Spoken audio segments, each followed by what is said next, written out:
What's up, everybody, and welcome back to the Bridging the Gap podcast. I am here with a very, very good friend and world champion bodybuilder, AJ Morris. This is a little bit of a different turn than the normal podcast. We don't always talk about bodybuilding on here, but I want to on this one because this is like a unique chance to talk to you. And it's going to be an amazing one for you guys to listen to. So I'm super glad to have AJ on the podcast. Thanks for coming by, mate. Oh, thank you very much, mate. This is two for two. Podcast on my end yesterday, and now I'm back on yours. So yeah, very excited to be on. I listen to your podcast very frequently, dude. Amongst the many that are out there, and I think that I'm very excited to be on it because it is quite an individual podcast. And I think one of the reasons why I listen to it is that a lot of podcasts nowadays are getting kind of repetitive. Same guests, same topics. For sure. Same chats, and it's just like I've kind of heard this before. So no, man, you're doing a great job, and I'm happy to be on. I appreciate that. I appreciate that a lot. So just before I jump into kind of getting into it with AJ, I just want to say AJ is a huge inspiration to me, and probably like early last year when I first kind of like started getting hold of AJ and started understanding the movement that he was doing. It was a huge. I even told you this. I think back in the day, like. I was kind of like emulating him. I was trying to copy him everything I did because everything he did was like on the money. So I just want to say thank you for that. Because man. many things that I've been doing have been trying to emulate things that AJ's been doing, and AJ's younger than me as well. So that really says something for the head that he's got right now, which is awesome. Thank you. When I bring a special guest onto here, we like to get to know them a little bit.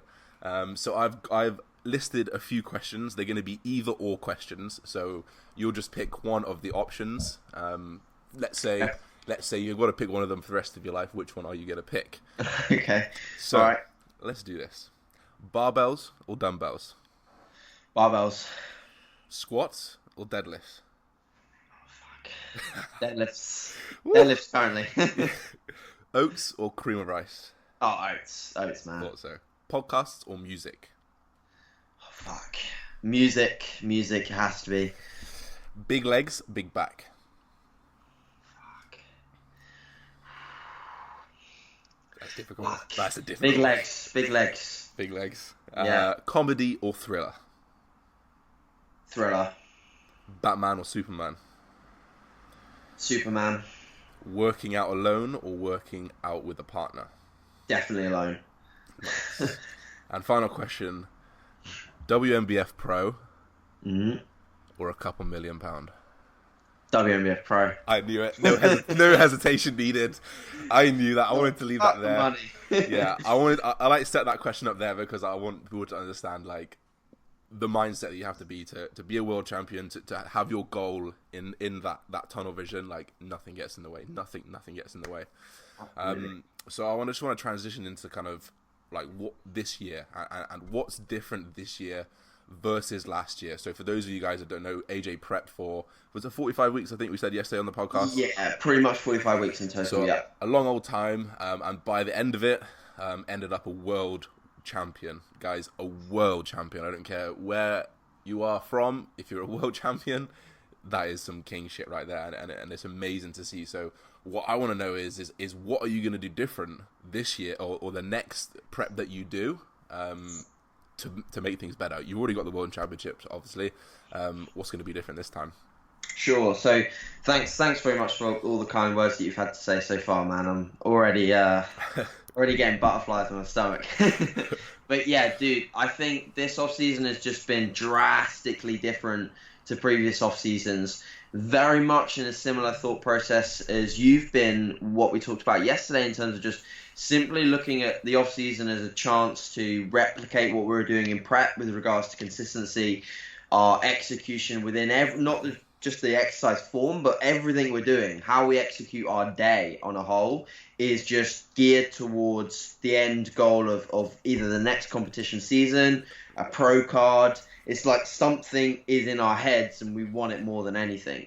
That's really what's changed my perspective. And I think coming off the back of last year, obviously having a lot of success, in reality, Josh, I think what it made me realize is that, wow, like I can actually be a half decent bodybuilder. I'd won at a regional level prior to this. I'd won 2 regional level shows. But every time I went to a British final as a teenager, I wouldn't be in the top 6.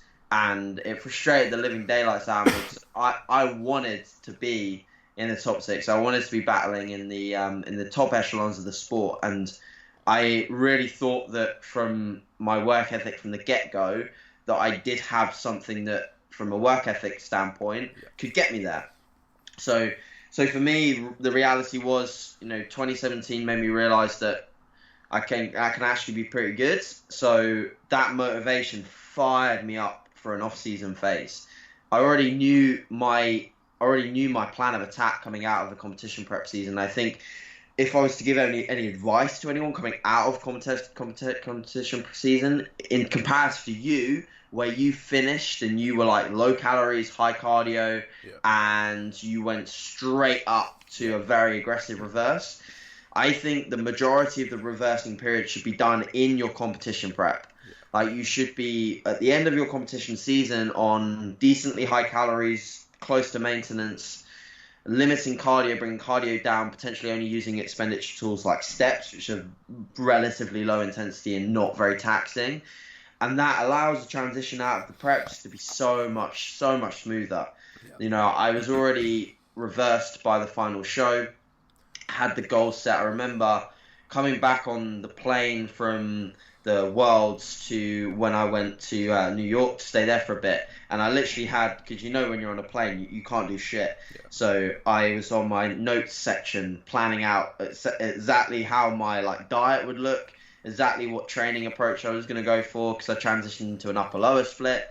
I went very high volume, very high frequency coming out of my shows, and I had it all planned out. So the minute I got back from New York, I went at it, and I was after my show, man, I was just ridiculously off the charts motivated, to the point where it's actually detrimental. I started training twice a day, and it was just detrimental, to be honest. I probably lost more muscle tissue after the show than I did during the prep. But yeah, so in terms of what's changed, it's really just been a complete rethinking of how I approach the off season and treating it more so like a prep. So every meal counts, the timing matters, the food options matter, and it has definitely changed my physique in this phase, 100%.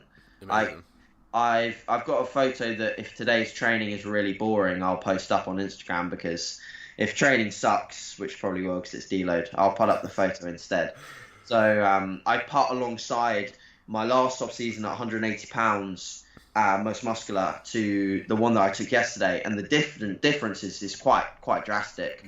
So it will definitely be up by the time that people watch this podcast. So if you want to refer to something to understand what a structured off season, and obviously a bit more muscle, makes, then look at that picture, because there is a big difference at the same body weight. So that can only mean one thing, more muscle, better body composition, better structure. Exactly. So yeah, man, that's really what the off season has been about for me. Awesome.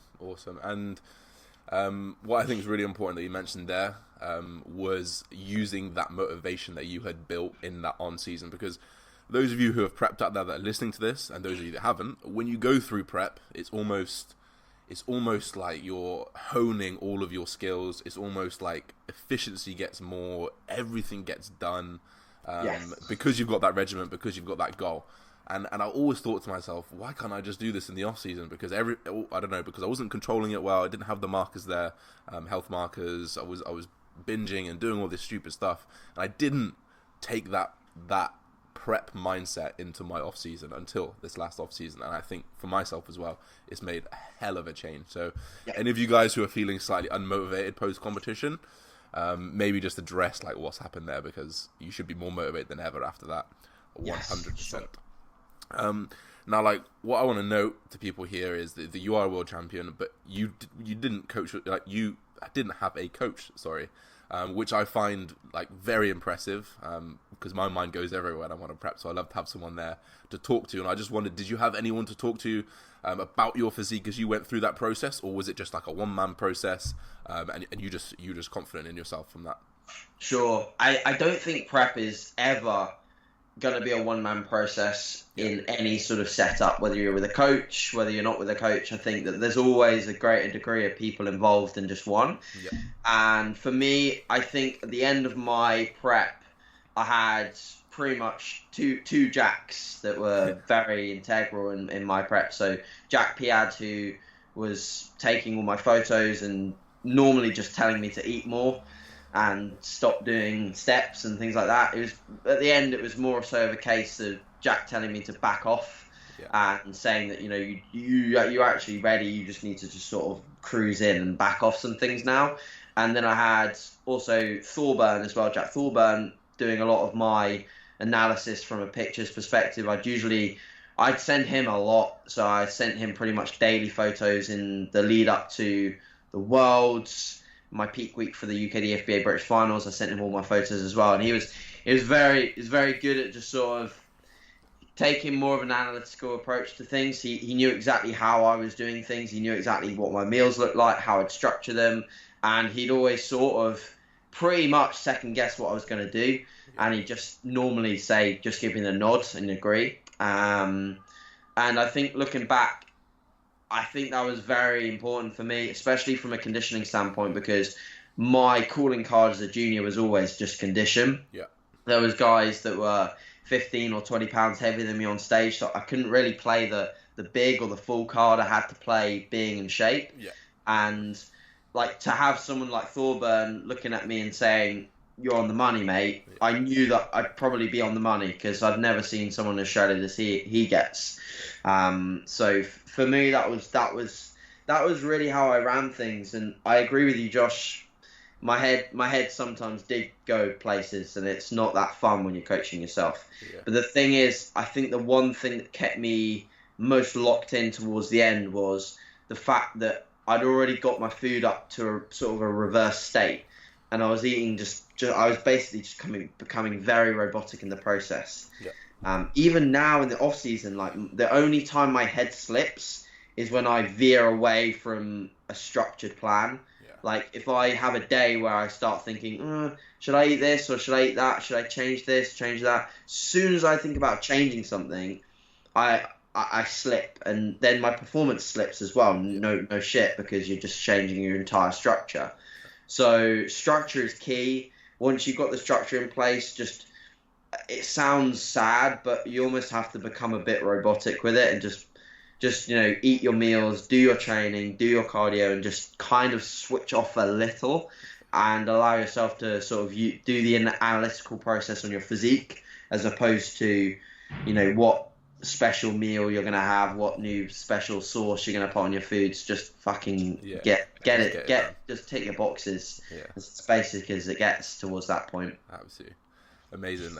I just think to go through that process with just like people you can count on one hand, just like having to help you is really invaluable. And it's the same thing, the same thing for me. Like my girlfriend at the time, she supported me so much.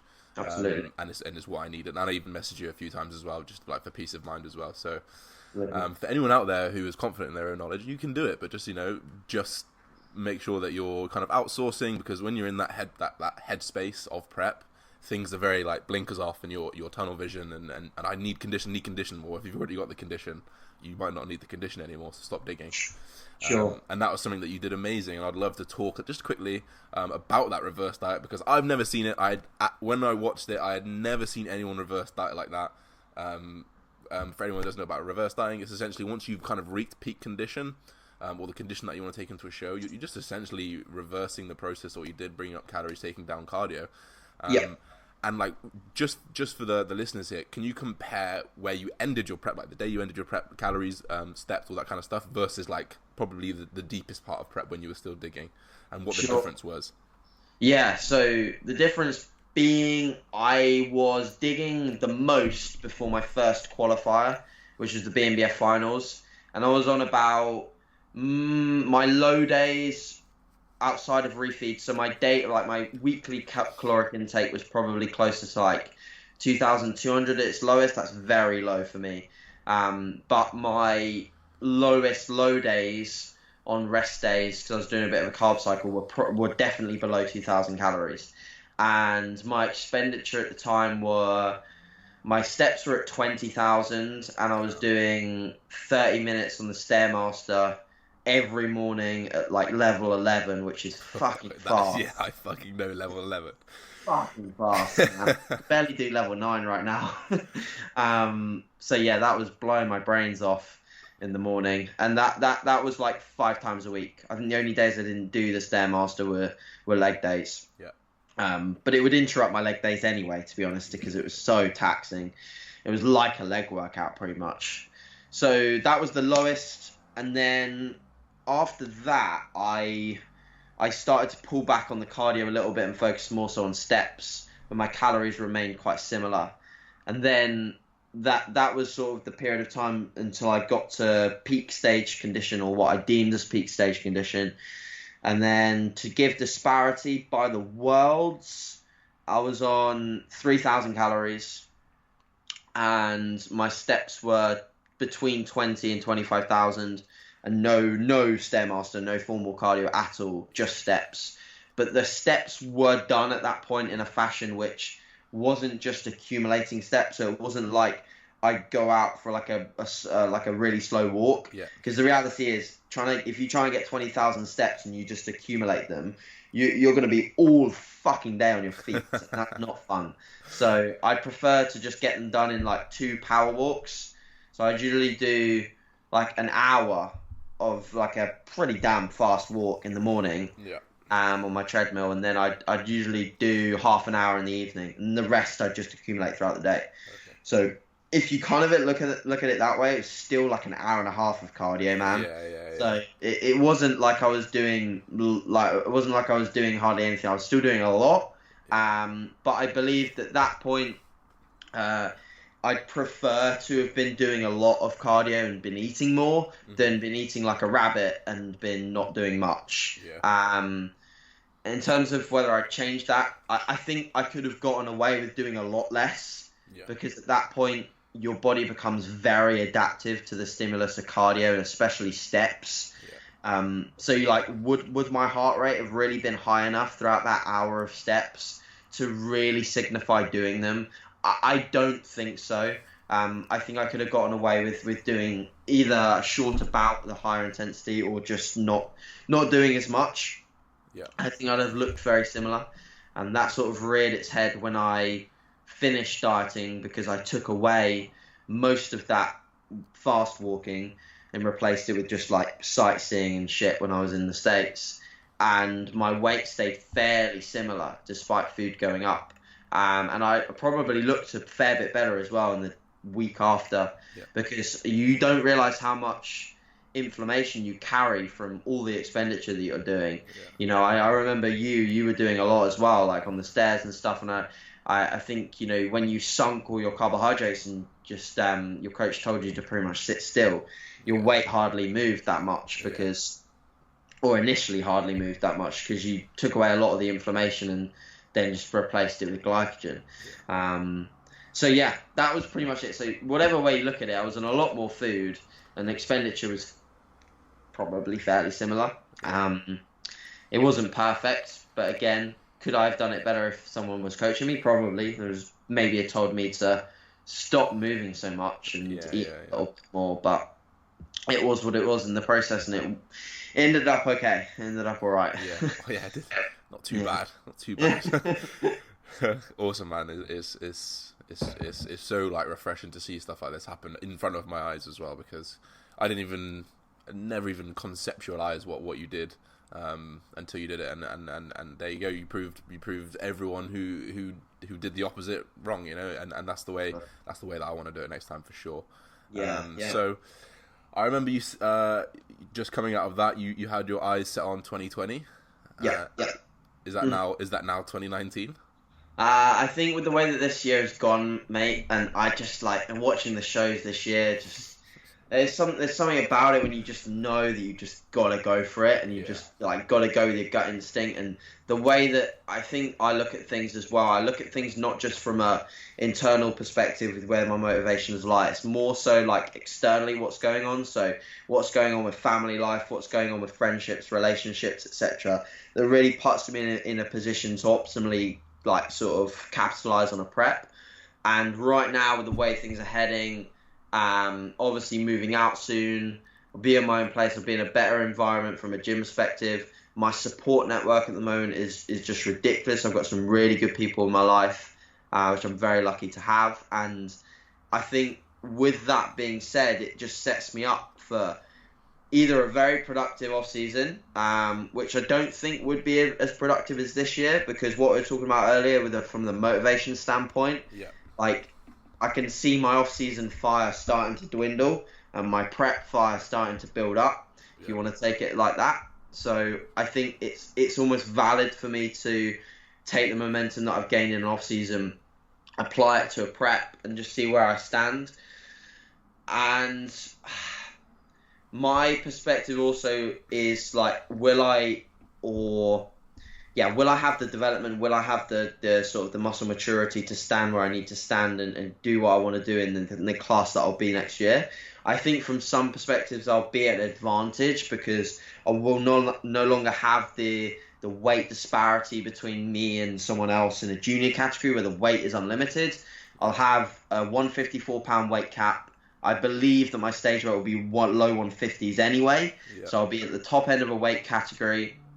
I've already been compared against I've been compared against some of the best lightweights in the UK at one of my qualifiers. I got the opportunity, luckily, to stand and take a load of shots, and also spend some time with the guy that actually won lightweight pro worlds, and I've got some pictures of me and him together. And yeah, obviously the lighting isn't stage lighting and it's not maybe a fair comparison, but from a muscularity perspective, it wasn't like it was night and day when I was a junior. Amazing. And if it was night and day, I'd almost be like, Josh, yeah, I need 2 years.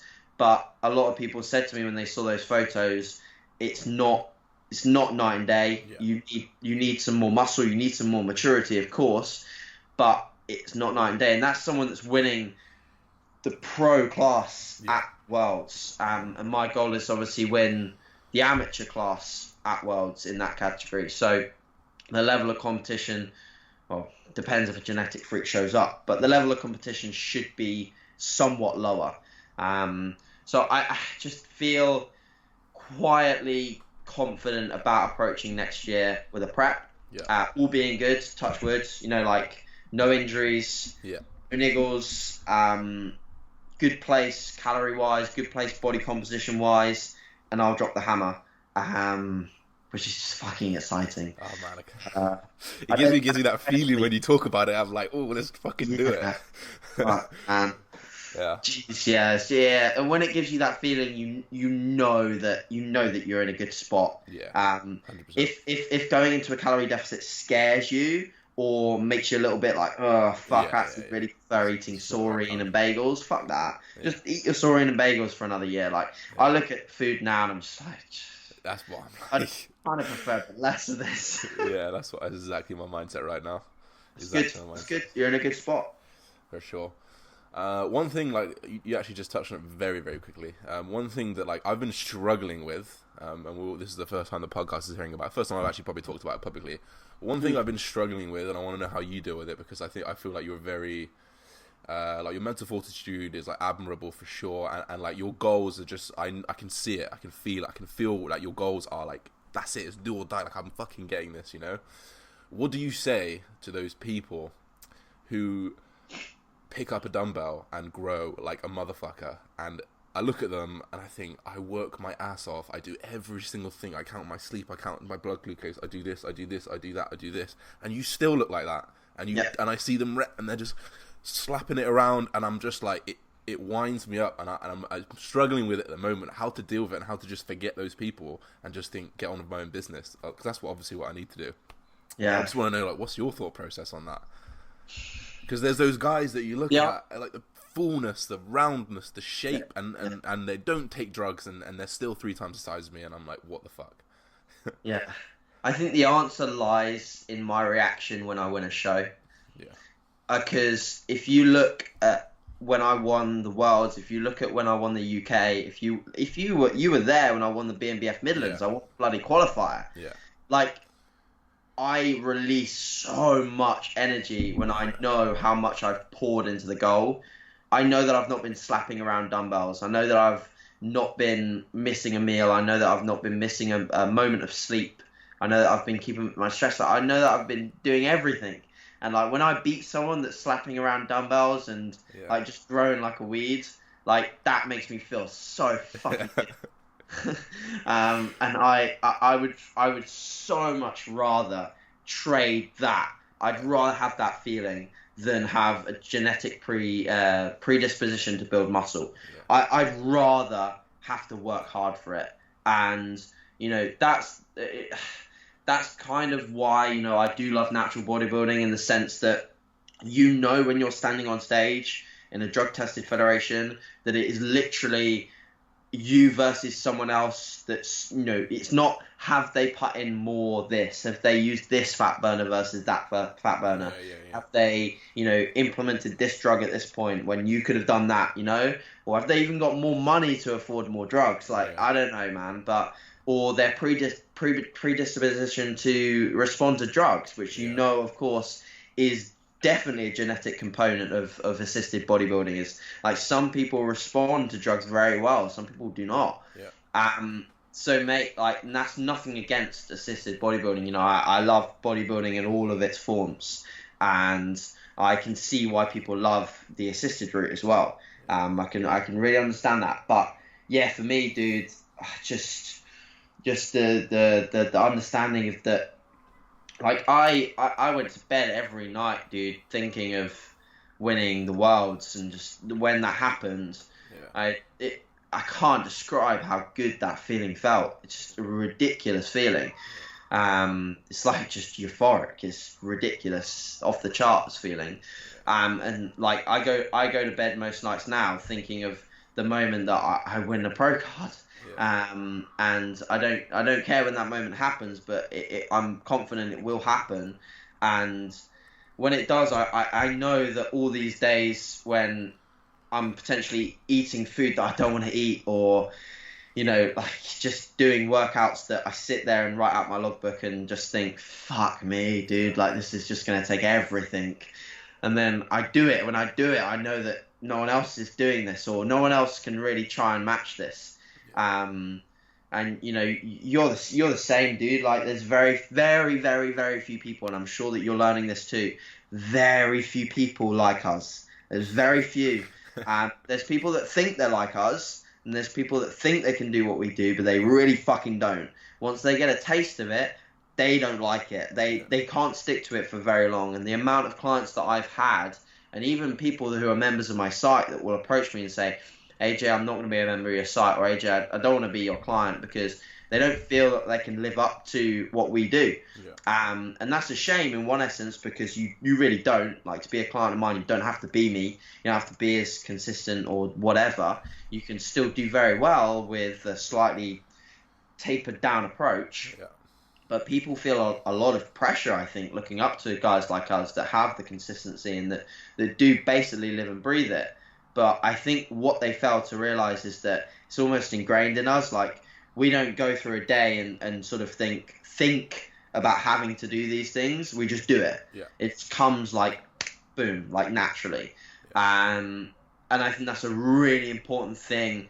If you're chasing something like, the upper echelons of natural bodybuilding, or whatever sport you're doing, it's got to, half of the work ethic side of things, there's got to come quite naturally for you to get a grip and really chase things. That's my thoughts on that, dude. I agree. I can take so much value off that, and I'm going to go back after this and just read through that answer again, because that's something I need to address right now. Amazing, man. So just like one final question, just to kind of round this off, like, what's the end goal for AJ Morris? What does AJ Morris want to be when he grows up? I think if you asked me like 10 years ago, it would have been like Buzz Lightyear or some shit. But I'm not going to be Buzz, so I'll be something else. I mean, for me, dude, I think when I got the first opportunity to travel out to the world with the UK DFBA and Lee and Amy, I felt immediately like I owed them the world because those people are like I'm very lucky to call Lee and Amy my close friends, and they look after me a lot. They do a lot for me. I think one of my main goals is to continually give back to the sport, especially the guys that run the UK DFBA, and that's no hate to any other federation at all. Yeah. It's just the closest relationship that I've had has been with those guys. But I think what people need to realize too is that I want to give back to all aspects of natural bodybuilding, you know, whether it's people in the States competing, whether it's people in the UK competing, or like that's the reason why I do the natty scene. It's the reason why I do the weekly roundup when I can do it, and I mention when the next shows are, and I mention where to get tickets, and I want to just create a bigger perspective for the sports. That is one of my main goals. Amazing. Is to really give back to the sport, because it literally, mate, it's like it's given literally what I do for a living to me. That's what the sport offers me. It offers me a pay packet at the end of the month. It offers me to sit here and do things like this with you at 9:30 and not have to rush off to an office job. Like we are damn lucky. We work damn hard, but we're also damn lucky, dude. Sure. So that's what I want to continue doing, because at the end of the day, the way the sport lives and breathes is how I will live and breathe. So I need to keep it fucking alive. Yeah. And make it bigger than ever. You know, if we burn the natural bodybuilding fire bigger than ever, so will my business. You know, it's a give and take thing. So that's number one. And then number two is obviously to earn the WNBF Pro card. Yeah. And that I definitely want to get that boxed off within the next 5 years. At the end of the day, Josh, you know what it's like. It's like who turns up. Yeah. So if I get my cards right and I'm good on the day and everything works well, I do think that it can be achieved in a matter of 2 or 3 years, maybe even as soon as next year. I hate saying it because I'm my worst critic. Like I will critique myself a lot, and I will find it hard to think that I'm good enough to do what I do. I found it really hard to tell myself that I wanted to win a world championship last year. I found it really difficult to say that. Yeah. But when I did it, it gave me that little edge of confirmation. So that's that. And then, like, following on from that is to win professional shows and really stamp my name in the books. Like I want to be, I want to be the next Brian Whitaker kind of thing. Like I want to be someone that people in natural bodybuilding look up to and think, fuck, there was that guy called AJ and he was pretty damn good. Like I would like that a lot. So that's that. And then business wise, obviously just continue to develop and make sure that I'm impacting a lot of people from, you know, a perspective of getting people on stage, but also impacting them in terms of their life and what they do and how they think about things, their thought processes, their mindset towards things greater than bodybuilding, like just general sort of life circumstances and stuff. And that's why, you know, I shared what happened to me at the start of the year with my mum. I shared quite a bit of that because I wanted to prove to people that, you know, in those times it's more so a case of mental fortitude and how positive you can be in what would be deemed as quite a negative environment. So I think I'll continue sharing stuff like that. Please do. Yeah, and I'll continue speaking about things quite honestly and openly, because I think that's what social media offers us.